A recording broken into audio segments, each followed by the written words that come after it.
This video is now in session in light of what happened just a few hours ago, where Facebook has now barred any kind of sharing of news content in Australia. I'd like to talk about why small journalism is so important and the rise of the nationalization and the, I guess, oligarchy uh, of like journalism of news sources. So, uh, back in the old times, as they say, there used to be a lot of small newspapers that would print out stories of what's happening in the week in their specific town and what's going on around the country. But then starting with technology, when technology came along, we see a lot of news companies start to merge together into just a couple. Now today, in terms of the major I guess editorials, there are only a few. There are, of course, CNN, MSNBC, which is part of the NBC network, and then ABC, CBS, New York Times, Wall Street Journal. So these are all like nationalized sort of news, news sources in comparison to what used to be multiple small papers that come from towns or cities like the Miami Herald. The Miami Herald does still exist, by the way, but there are a lot of other small newspapers that no longer are in circulation.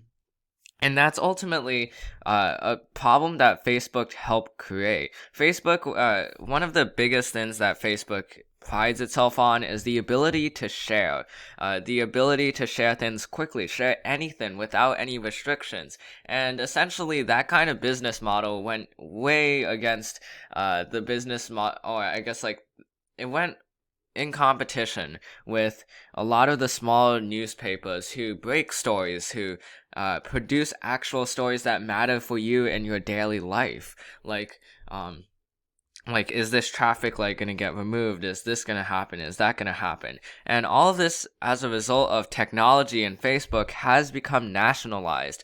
So, the argument that the Australian government is making is that Facebook is allowing the sharing of this content to be made. So they should pay newspapers and news editorials to allow the sharing of that content. And Facebook is not the only one that's been facing this charge from the Australian government. Google and Microsoft have as well, but they have responded differently. Google is now partnering with news outlets in Australia and is starting to bargain deals with them. And then meanwhile, Bing is doing something similar, but Facebook is saying that no, we simply share and help distribute the newspapers. We are ourselves are not the distributors of these newspapers and these stories, and as a result, we shouldn't have to pay. So what they're doing is they're blocking news from being shown in Australia to prove sort of some kind of point. And ultimately, it's not the right direction Facebook should be taken. We have to support journalism, and when I mean journalism, I mean small journalism, like your town's newspaper. Your town's newspaper may seem irrelevant, but it's very important. A lot of times, those kinds of newspapers break stories that may circulate in the national headlines as a result. If you remember the Epstein story, that came from the Miami Herald. That didn't break from like the New York Times or CNN. That broke from that area. This is a story right here.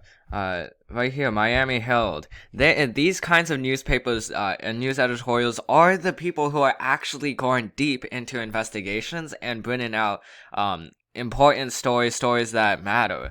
Now, obviously, this may not have to deal with your everyday life, but there are stories that are this level of investigatory journalism that do matter, that do pertain with your life. So, yeah, so support small journalism. We have to support small journalism, and Facebook's ban, I guess, on the distribution of news on their network is simply a repudiation of small journalism and and journalists in general who are already being attacked by our political leaders just for doing their jobs, just for investigating and holding people accountable. That's what the news does. It gives you the truth and it gives you the stories that matter, or supposedly the stories that you care about. So that brings me to the next, I guess, segment, which is information. Once information comes out and circulates to the public, does that mean how do we regulate this kind of information? So Facebook is arguing that they shouldn't have to pay because they are not the ones directly involved with regulating information and circulating news stories. That's done by the people who use their social networks. And that's a credible argument. It's an argument you can certainly make. But the Australian government also does have a good argument. And ultimately, Facebook shutting down, I guess, the information or the spreading of news is directly contrary to what it stands for, which is essentially a distribution of information, allowing you to say whatever you want. And by doing this, Facebook is risking its reputation. They don't really have a good reputation anymore, but Facebook is risking risking themselves and opening themselves to other regulators of different countries to then start regulating Facebook like the Australian government is trying to do right now.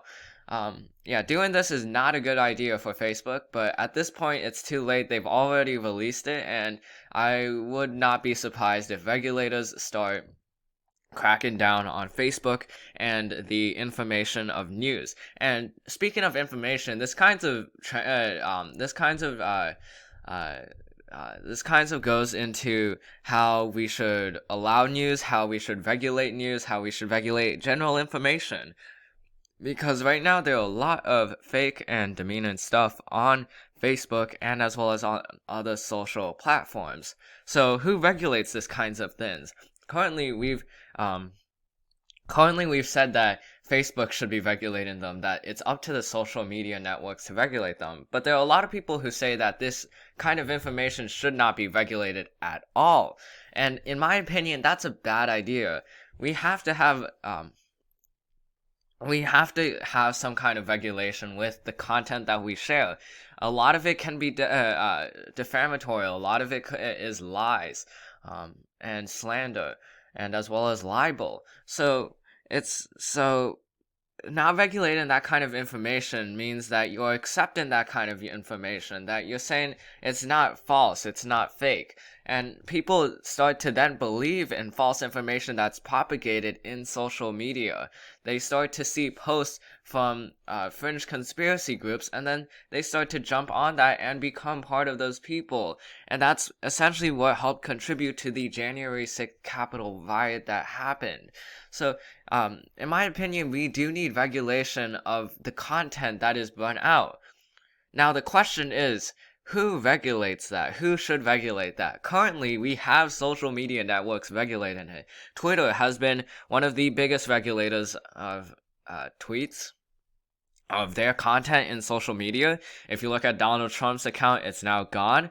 But before then, Twitter flagged different social media posts, saying if it was a lie or if it was contradictory to a statement or a fact. And that's how they have gone about with regulation. But should it be up to big tech companies to regulate the kind of information that is spread across the internet? That doesn't seem like a good idea. Just leaving it to a few big companies to regulate that kind of content. So who else then? Another option could be the government. The government could regulate this kind of content, but that also wouldn't work too, because would you really want government to regulate what you say? And it kind of brings up the question of the constitutionality of that. So ultimately, it's a very awkward dilemma to have, because right now we're choosing between a government that regulates information, which is not part of a democratic government, or big tech companies and social media regulating their content. Both are very horrible options. So we need to find another option. But finding that other option is very hard when tech companies control their social media networks. They control what happens on there, and overall, it's up to them. The only people that can stop them are right now the government. Um, Now, obviously, the people can stop this, but the people, most likely us, we will most likely go on to another social media network, and this problem would be prolonged. So those are some questions to, I guess, consider when we're talking about social media and how we regulate information and how we propagate news. Ultimately, I'll just TLDR this. So first we talked about how First, I talked about how we have to support small journalism and how they're ultimately the ones that do the investigative part of news and brings the important stories. And then I mentioned how regulators will most likely go on and try to do the same thing that the Australian government is doing. And then finally, I talked about how to regulate social media and how to regulate the information that is on there, whether it's real or fake. So that's the end of this video. I hope you enjoyed it. This video is now out of session. It's adjourned, and I'll see you in the next one.